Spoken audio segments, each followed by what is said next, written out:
Life has a way of whispering to us. Sometimes it's a faint call, other times it feels like a thunderstorm shaking the ground beneath our feet. And in those moments, we are faced with a choice. Do we ignore the call or do we answer it? Carl Jung, one of the most profound thinkers of the 20th century, believed that life itself constantly tries to speak to us through dreams, through coincidences, through pain, and through the very paths we resist walking. His message was simple. When life calls, just answer it. But what does that actually mean? And why do so many of us fail to hear it? This is not just philosophy, it's a map of the soul. Jung devoted his life to uncovering why we run from our deepest truths and what happens when we finally face them. Today, we are going to step into Jung's vision of life, fate, and meaning. A vision that challenges everything you think you know about choice, coincidence, and the deeper purpose of your struggles. This is not just a story about psychology. This is about you. Because the truth is, life has already been calling you. The only question is, will you answer? There comes a moment in every person's life when the world seems to grow silent, yet inside, everything feels unbearably loud. Questions echo. What am I doing here? Why does life feel so heavy? What am I supposed to become? Some dismiss these whispers as just stress or confusion.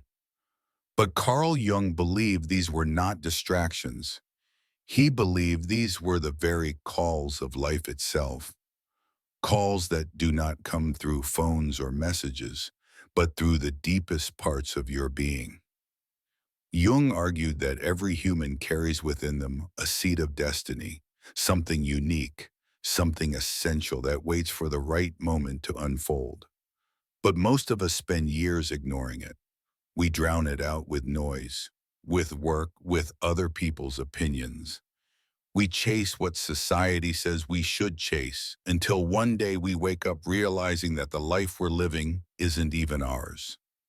Jung warned that this is the great tragedy of modern existence. Not that people suffer, but that they suffer without meaning. He didn't see suffering as punishment. He saw it as an invitation, a signal that life is demanding your attention, that there is something in you that must be answered, or else it will rot in silence. Think about the times you've felt most restless, most lost, most trapped. What if that wasn't chaos at all? What if that was your life trying to get your attention? Jung called this the process of individuation, the journey of becoming who you truly are, not who others expect you to be.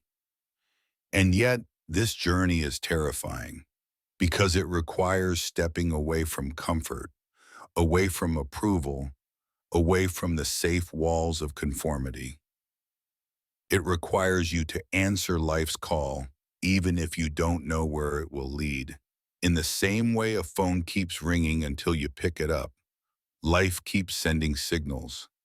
Dreams that disturb you, desires that you hide, one that refuses to go away. Jung believed ignoring these was the greatest danger of all, not because you'll miss success, but because you'll miss yourself. And so the question isn't whether life is calling you, it is. The question is, will you answer, or will you keep pretending you don't hear it? This is where Jung begins his story, not with certainty, but with a choice every human must make. When Carl Jung spoke of life's call, he didn't mean a single dramatic moment, like lightning splitting the sky or a divine voice booming from the heavens. He meant something far subtler and far more unsettling. Life calls in whispers, in patterns, in repeated discomforts that follow you no matter how hard you try to escape. Consider how many people spend their lives running from themselves. They distract with work, drown in endless entertainment, surround themselves with noise just so they don't have to face the silence.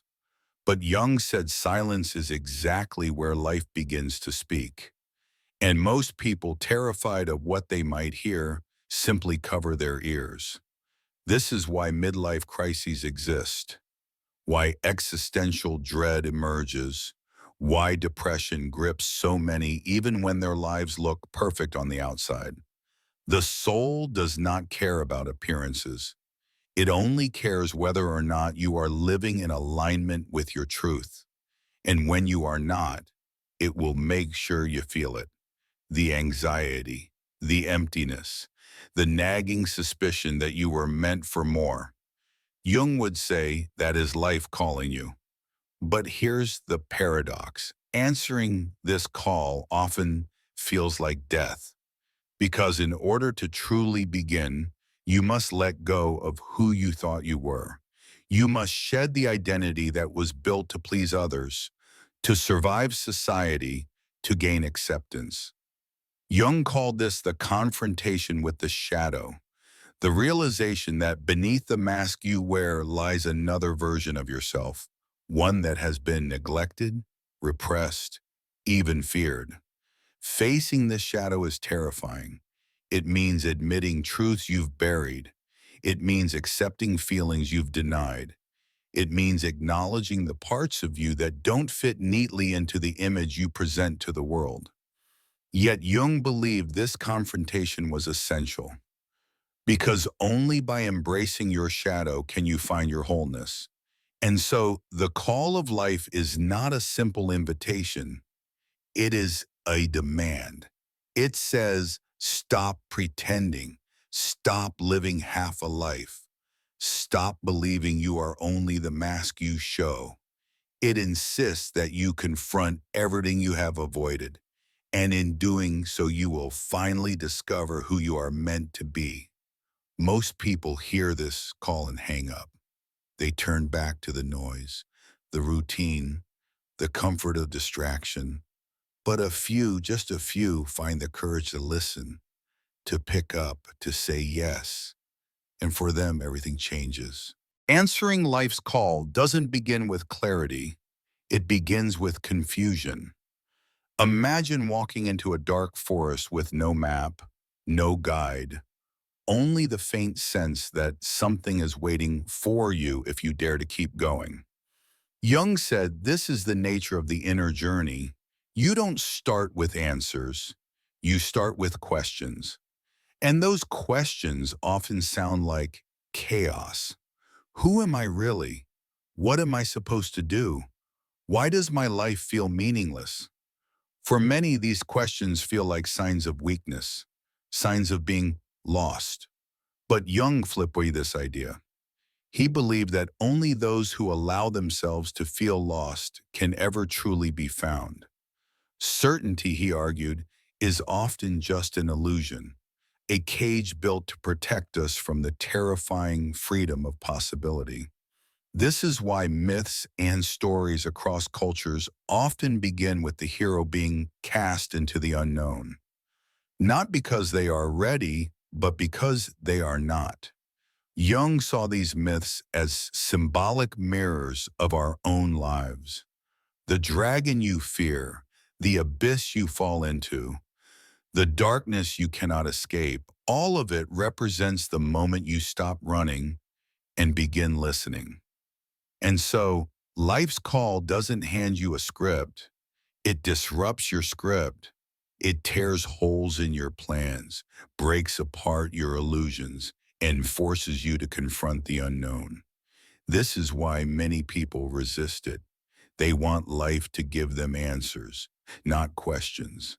But Jung would say the questions are the answer, because they push you inward, where truth actually lives. Think of the dreams that haunt you, the recurring symbols that appear in your imagination, the strange coincidences that seem to follow you.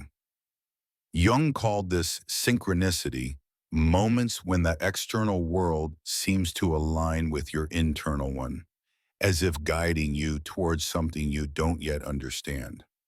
To Jung, these weren't accidents.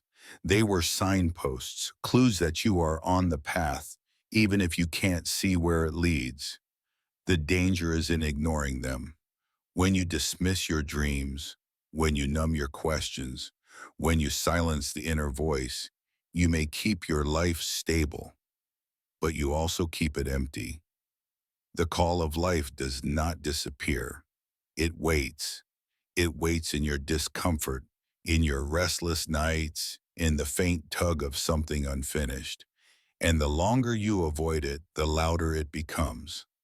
To answer is not to suddenly know. It is simply to admit, I am listening. And in that moment, you step into the forest, not with certainty, but with courage. Once you step into this journey, something strange begins to happen. The world you thought you knew starts to look different. What once seemed solid begins to feel fragile. What once felt important begins to feel empty. Jung believed this is the moment when the unconscious begins to surface. And it does not come politely. It comes in dreams, in moods, in symbols that disrupt your everyday life. Perhaps you dream of drowning, or of being chased, or of meeting a stranger you somehow recognize. Perhaps you feel a sudden pull toward art, or nature, or solitude, things you never valued before. Jung would say, pay attention, because these are not random. These are the language of the soul, and the soul speaks in images, not in logic. The danger of modern life is that we dismiss these signals. We treat dreams as nonsense, emotions as inconveniences, symbols as coincidences. We live only in the rational, the measurable, the explainable. But Jung argued that by doing so, we cut ourselves off from half of what it means to be human.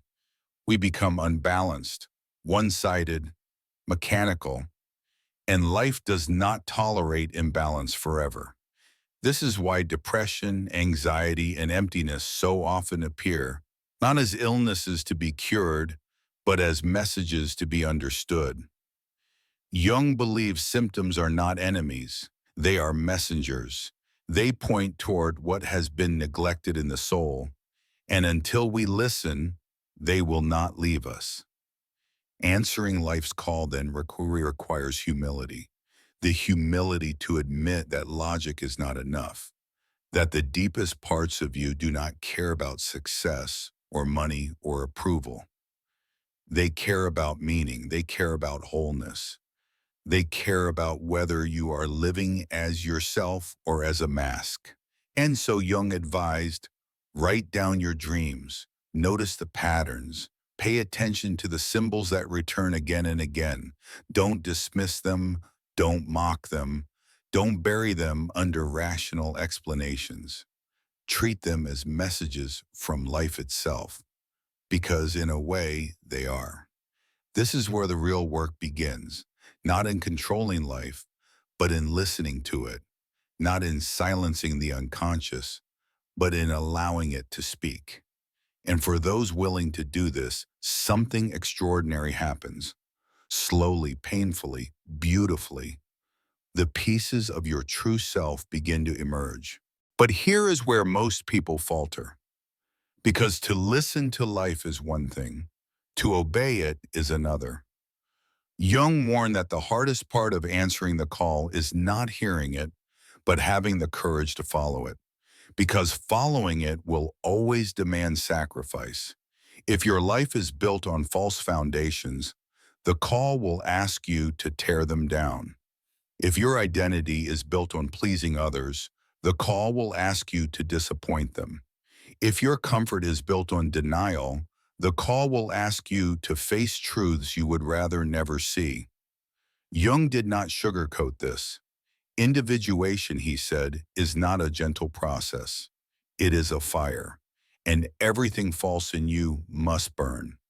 This is why so few people complete the journey. They want transformation without destruction. They want growth without loss. But Jung understood that the psyche does not work that way. To become whole, you must stick to the version of yourself that was never real. And yet, this is also where the beauty lies. Because what remains after the fire is not ashes. It is gold. It is the essence of who you really are, the part of you that is untouchable by circumstance, opinion, or fear. Jung called this the self, the wholeness that exists beyond ego, beyond masks, beyond illusions. But you cannot reach it without courage. Courage to walk away from what no longer fits. Courage to endure loneliness. Courage to risk being misunderstood, judged, even rejected. Answering life's call is not for the faint of heart. But those who do discover something astonishing, that the life they feared losing was never their life to begin with. It was borrowed. It was a script written by others. And only by letting it go can you finally live your own. So the question is not whether life will call. It always will. The question is, when it does, will you have the courage to answer? Will you step into the fire knowing it may destroy everything you thought you were, only to reveal who you truly are? There comes a time in every life when the whisper of destiny grows louder than the noise of the world. Jung often spoke of synchronicity, the idea that the universe arranges moments of coincidence not by accident, but by design. These moments are invitations, subtle nudges reminding us that our story is woven into something far larger than ourselves. Perhaps it is a chance meeting with a stranger who tells us exactly what we needed to hear. Perhaps it is a door closing just as another one opens, leading us to a path we would never have chosen alone. Jung believed these were not coincidences. They were calls. Yet most of us are too distracted, too doubtful, or too afraid to pick up. Life calls us not once, but again and again, offering second chances disguised as difficulties. To ignore them is to live half asleep, stuck in cycles of repetition. To answer them is to awaken into the fullness of one's being. It is here that courage is required, not the kind of courage that charges into battle, but the quieter courage of saying yes to uncertainty. Jung reminds us that life is not a riddle to be solved, but a mystery to be lived. And mysteries demand openness, trust, and the willingness to walk into the unknown. When life calls, the only wrong answer is silence. Answering life's call is rarely comfortable. Jung observed that people cling to what is familiar, even when it is painful, because the unknown terrifies us more than suffering itself. This is why so many remain in broken relationships, soul-draining jobs, or empty routines. The known becomes a prison we decorate with habits, excuses, and illusions of control. But what if the prison is unlocked? What if freedom is already available, waiting for us to step through? Jung taught that the first step of transformation is not grand or dramatic. It is simply the willingness to see where you are pretending, to see where you are avoiding, to see the parts of yourself you've buried. Only then does the call of life become clear.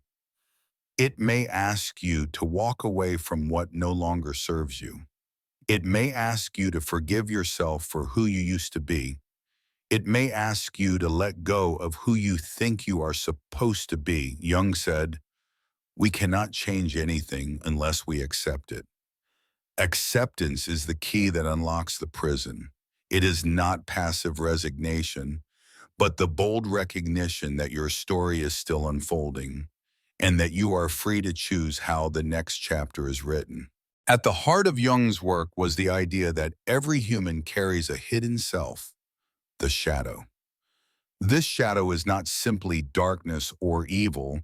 It is everything about us that we deny, repress, or refuse to acknowledge.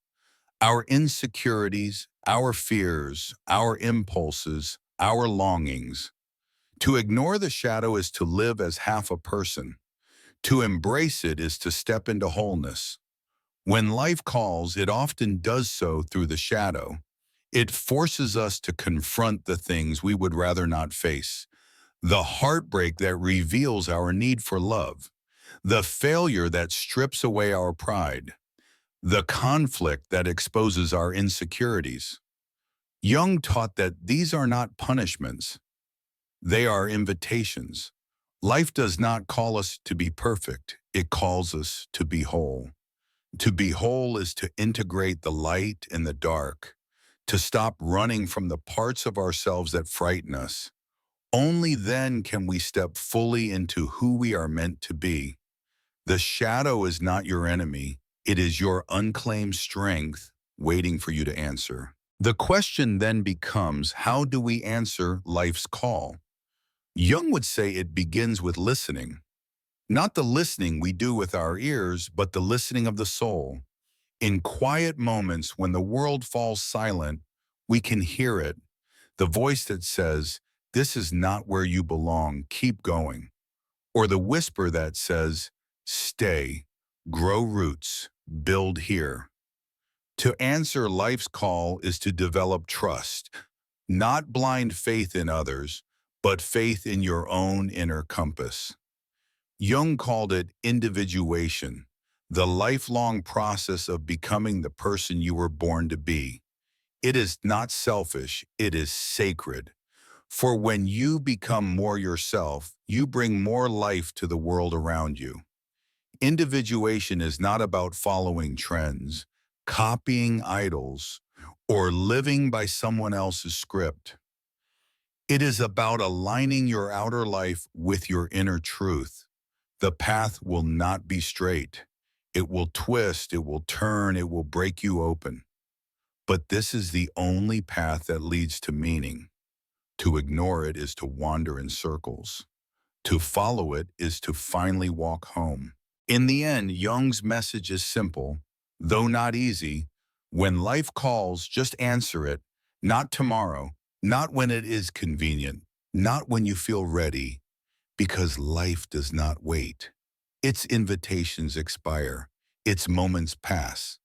The tragedy is not that life is short, but that we spend so much of it refusing to live. Jung once said, "The privilege of a lifetime is to become who you truly are." That privilege is not granted by fate.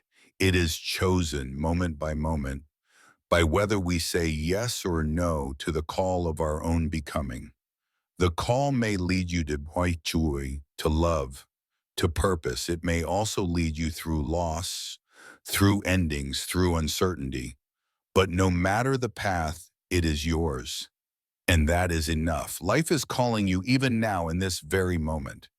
The only question that remains is, will you answer?